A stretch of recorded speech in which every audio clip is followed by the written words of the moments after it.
welcome to Incorruptible Mass. We are here to help us all transform state politics because we know that we could have a state that has policies that represent the needs of the vast majority of the residents who live here. And today we are going to be talking about the Governor's Council. And we'll be talking about exactly what they do, how, the sort of tenure of the people who've been on there for decades, why it's important and how this affects the lives of people who have been incarcerated here in Massachusetts, as well as other things. A little bit of the history. We'll talk about sort of diversity and some of the problems, the issues that have been happening. And we have two amazing guests, which we will introduce in just a second. But before we do, I will have Jonathan introduce himself. Jonathan Cohn, he, him, his, joining from Boston. I've been active on progressive electoral and issue campaigns here in Boston for over a decade now, which always feels wild to say. I am Anna Callahan, she, her, coming at you from Medford.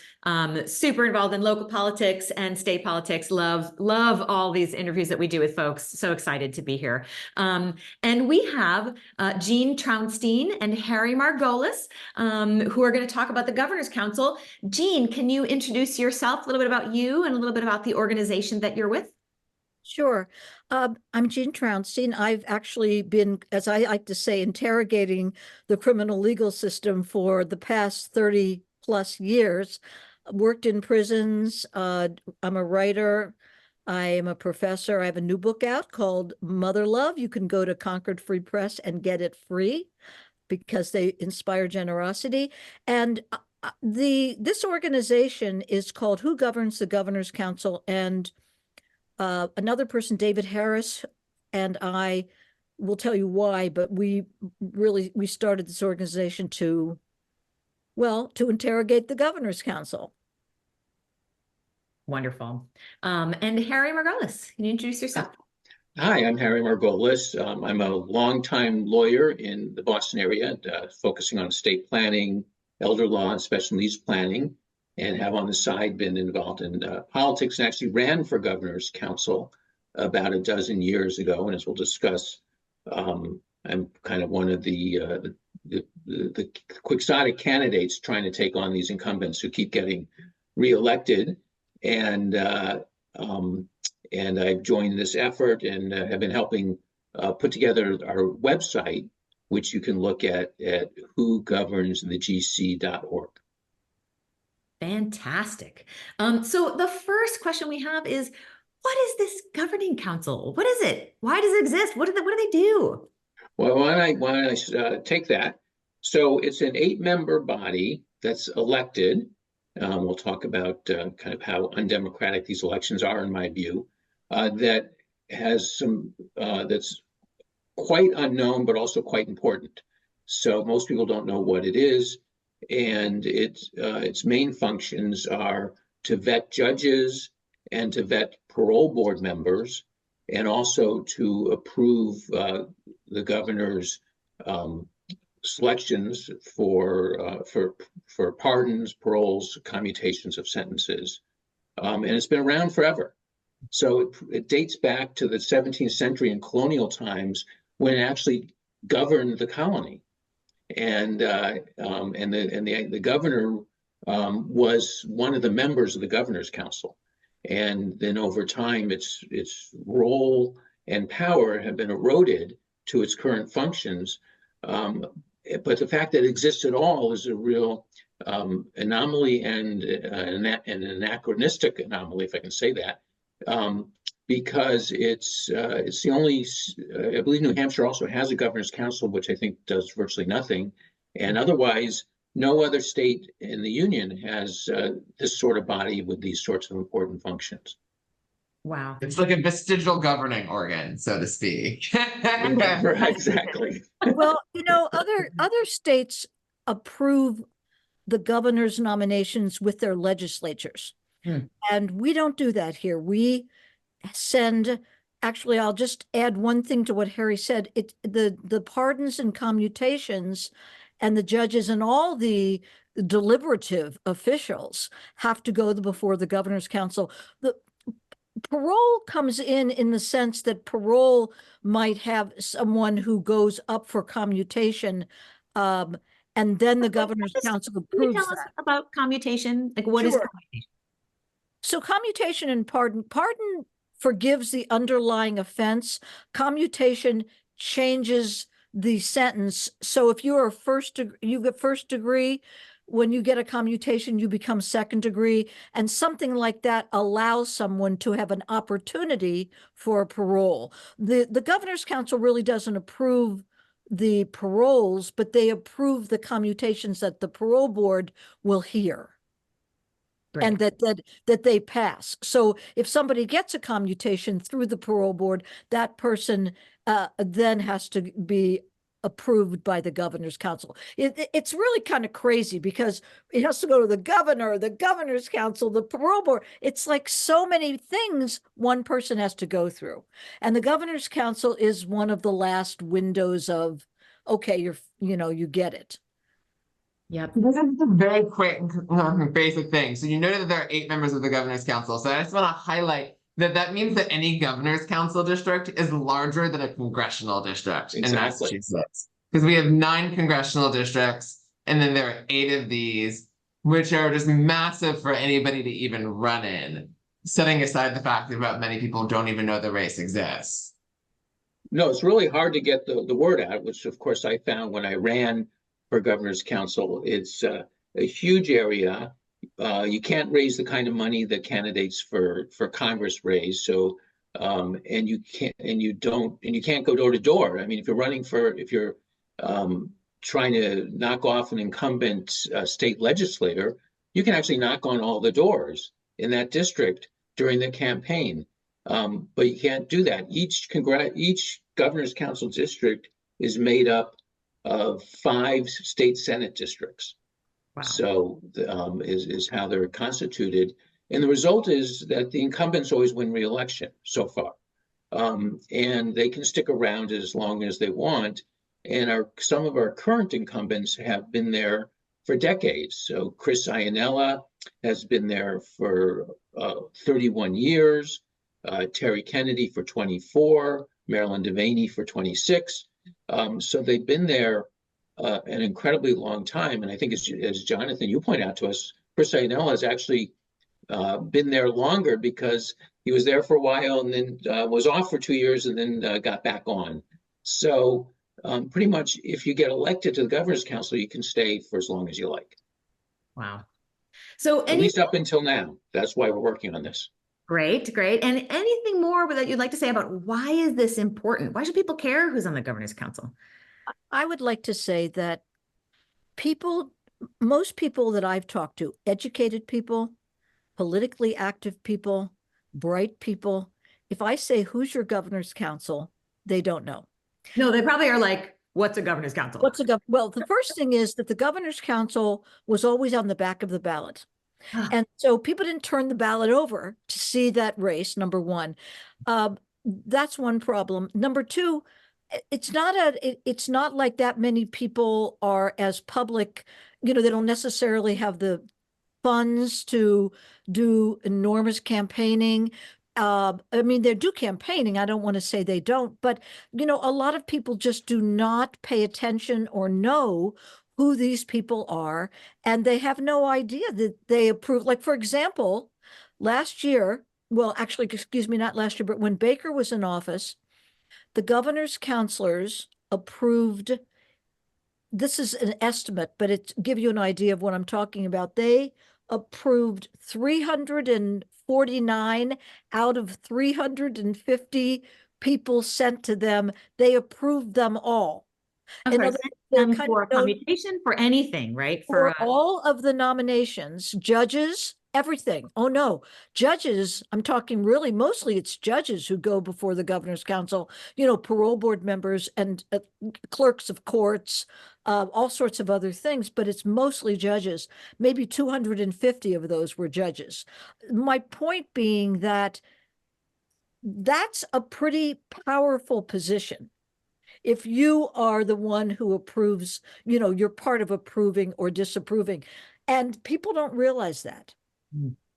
And not to, and I brought up two issues. There's one, they don't realize, but two, they also don't understand the governor's council has rubber stamps a lot of these nominations, which is not always good for us.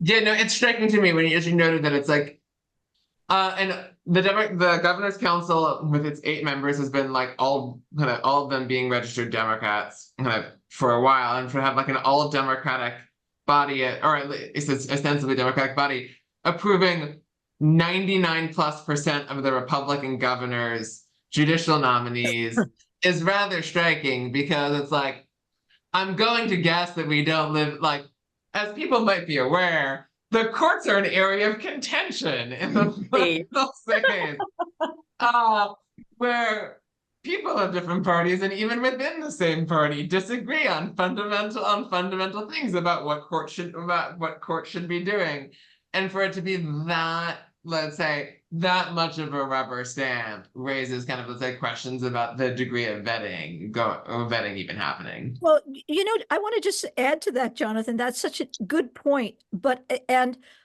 there was a Republican on the governor's council, Jenny Casey, about 3 years ago, and now, you know, she's no longer there.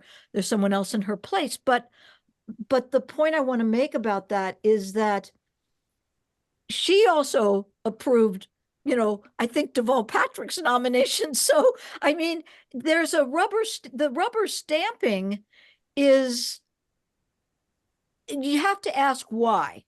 I mean, I have to ask why. What are they getting?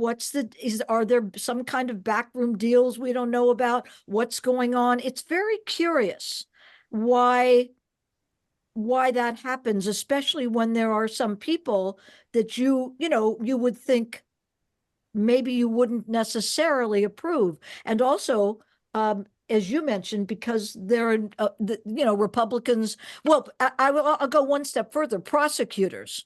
A lot of the judges who come before, who Baker nominated, were from a prosecutorial background, 60%. Right.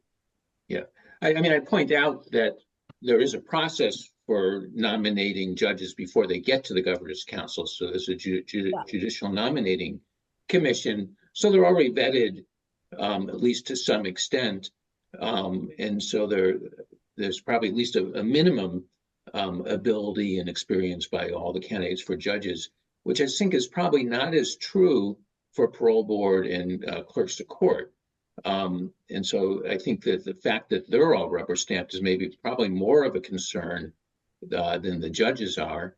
And I think the problem with nominating all these prosecutors may not be that any of the individual prosecutors are so bad, but then you have this kind of this single experience among all the huge portion of the judges, which is really problematic. So, it's almost as if there should be some sort of body like looking over and making sure that there's, diversity, and that there's, something going on, and sort of looking at those. Oh, wait a minute, this is the body. Right. This is the body that is supposed to be doing that. And I would love for us to talk a little bit about diversity on that body, as well as like of judges and, the people that they rubber stamp. So, and as well as diversity among the population of people who tend to be incarcerated in Massachusetts and across America. Well, I'll address the question just of the governor's council. In the last 400 years, there has never been a non-white member of the governor's council. Oh my God. So. Wow. And I think one of the ways that, thank you, John, Harry, for that I never put it even in my own mind quite like that, so it sounded worse than I had ever put it. But one of the things where that comes into play, I'll give you a little anecdote. So at a hearing, I've gone to a lot of these hearings because I write about the parole board and about the governor's council quite often. And one of the things that happened when, I don't remember whose hearing it was, but I do remember at the time, Jubinville was, if you can help me out with his first name, I've just forgotten. Robert. Robert, thank you. Robert Jubenville, and he was from, Harry might know, district. I'm not Yeah, not sure, but empty yeah. right now, the district, because he went on to become a clerk, magistrate of, and so, but there was a discussion happening about race. And I will tell you, it was really embarrassing to hear some of the things he was saying about race. Embarrassing, I mean, almost verging to me on appalling. Thank you, District 3. 2. District 2. Oh, I Yep. can't see. Okay, District 2. It was appalling. And that is not an isolated incident.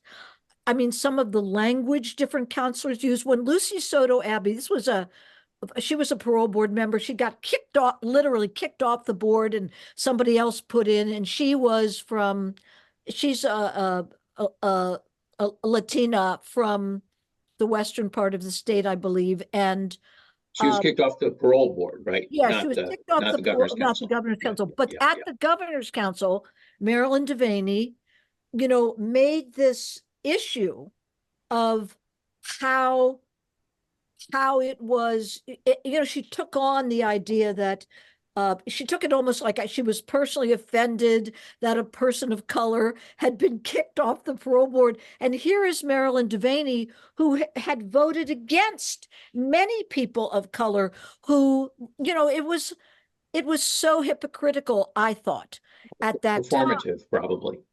Yeah, and that is not, she would never say that was true. She would dispute me.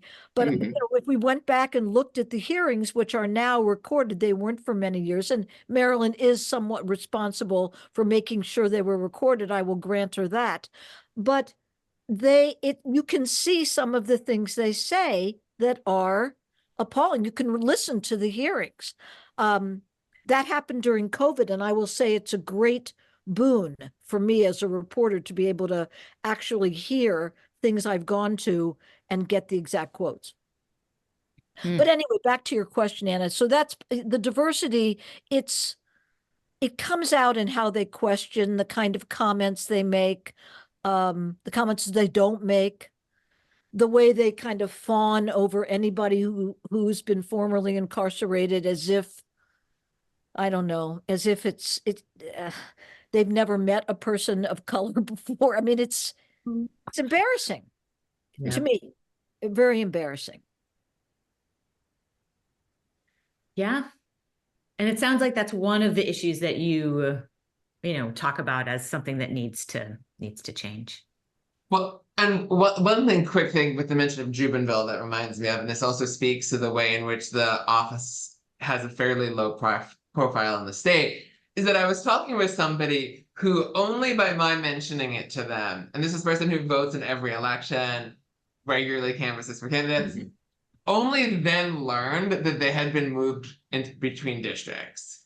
Because after redistricting, there was a swap of Senate districts between Christopher Ionella's district and Bob Jubenville's district, where Christopher Ionella gained Mike Brady's district from Bob Jubenville, and Bob Jubenville got I keep mixing up, but a swap of Mike Brady and Mike Rush's districts between those two. And so somebody who had always seen Bob Jubenville on their ballot and just assumed that they had Bob Jubenville again, when I know, oh no, you're actually in the Christopher Ionella district, was a total shock to them, because it was never contested and you're never actually looking at that part of your ballot in any meaningful way. The governor's counselors aren't typically coming around to events to talk to voters about what their job even does. That could easily lead so many people just entering, when you do have a contested race, without the work educating people otherwise about it, a complete shock at who these people are on their ballot. Yeah. Right, which is why they usually vote for incumbents or leave that part of the ballot blank. Or choose people for other reasons, what town they're from, ethnicity, any sorts of factors that have nothing to do with their quality as a governor's counselor, or what they bring to that job.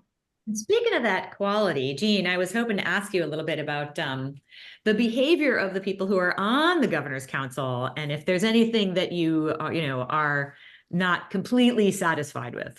Well, I would say there are quite a few things that they do that I've noticed over a long period of time that haven't changed, that are getting worse. I will say getting worse.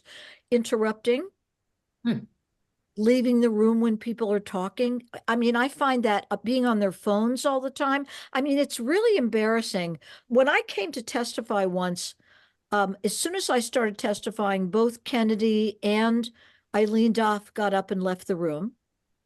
And they're often on their phones. I take pictures of them on their phones. And I think it's really important because I'm not there all the time, but I say, if I'm not there, they've got to be doing that same thing. They're on the phones when people are testifying. They leave the room.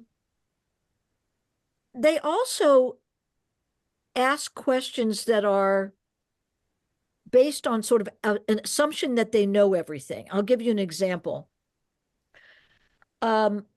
I went to a recent hearing of a parole board member, and actually it's happened to 2 or 3 parole board members, and this is also Eileen Duff, who is leaving the council, but she did warn them how dangerous the job was.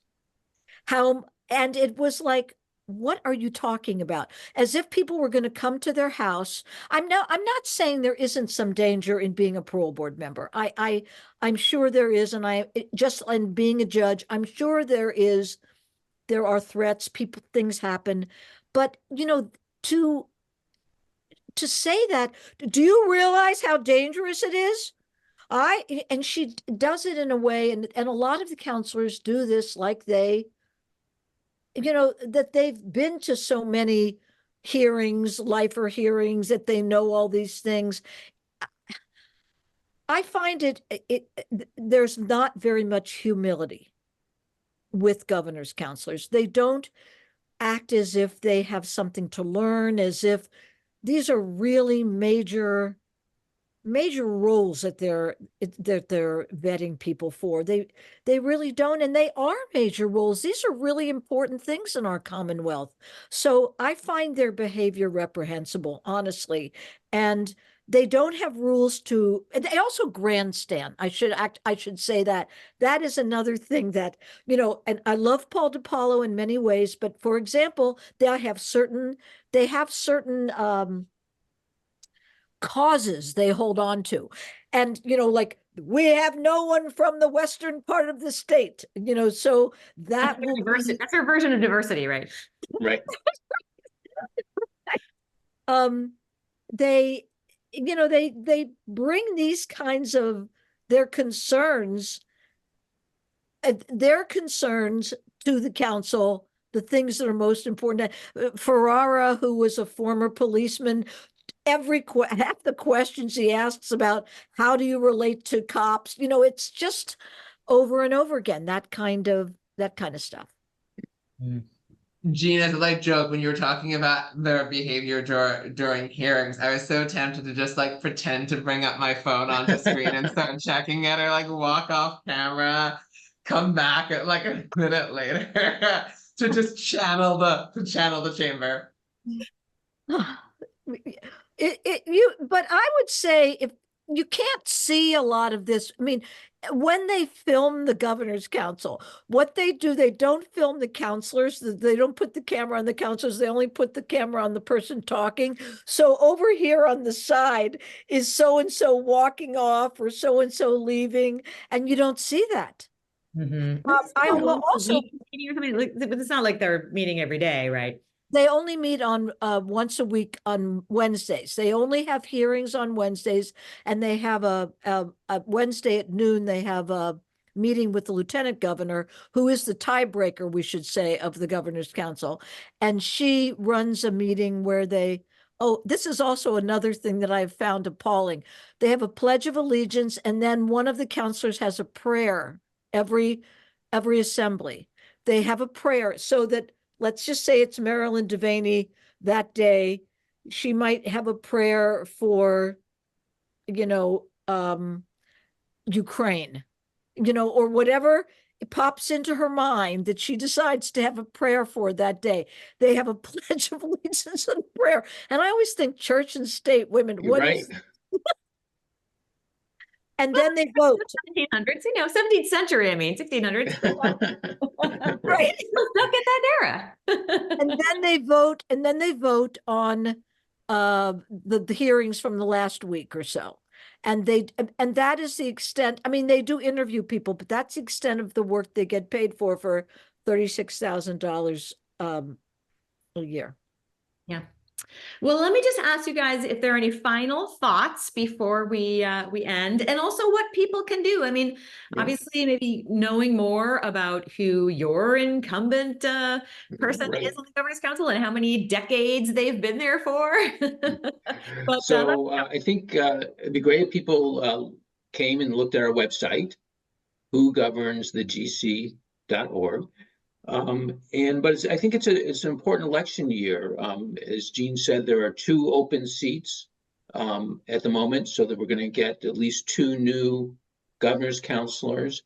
And if you're in one of those districts, District 2, and what is Eileen Duff's district? I don't know the number of it, but it's like, I know it's mine, North Shore, Tewksbury. The district, you have to look because the districts list the towns, but there are a lot of towns that don't make sense together. So there's two where we're going to definitely pick new governor's counselors. So it's really important to see who's running. There will definitely be a lot of organizations offering forums and these candidates getting the word out. So choosing good, new, hopefully diverse candidates would be great. And then that's also true where there've been incumbents who have been there for a while. I was going to add that Stacey Borden is running against Christopher Ianella. There's a person of color running for Eileen Duff's seat, at least in the primary. And there are other candidates running. I know that Mara Dolan is challenging Marilyn Devaney.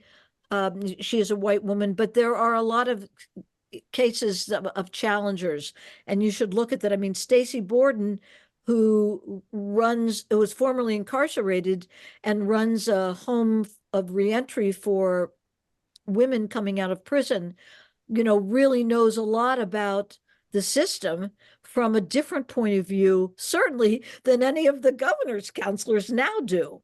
Yeah. And one other point I'd like to make about the election is that it's that what matters, because we live in pretty much a one-party state, is not the general election in November, but the primary in September. So that's the election you have to focus on. And then if you do find a candidate that you prefer, just spread the word to all your friends and family who may be in the district, because again, people don't know anything about this. And if you can help spread the word, then more people will know. Fantastic. Well, thank you so much. It has been wonderful to talk to you. And thanks, of course, for all the work that you're doing as well. We love it. Listeners, please let us know if there are any other people that you want us to interview. Send us your comments. Send us your donations. You don't hear about this kind of thing in the mainstream media. These are the details that we really dig into with folks like Jean and Harry, who really know what they're talking about. Have been doing this work for years and years. And we look forward to chatting with you all next week. Hey there. Thanks so much for watching us on YouTube. Please like and subscribe. And it would be amazing if you would also subscribe to us on your favorite podcast player. Just look for Incorruptible Massachusetts wherever you listen to podcasts. Thanks so much.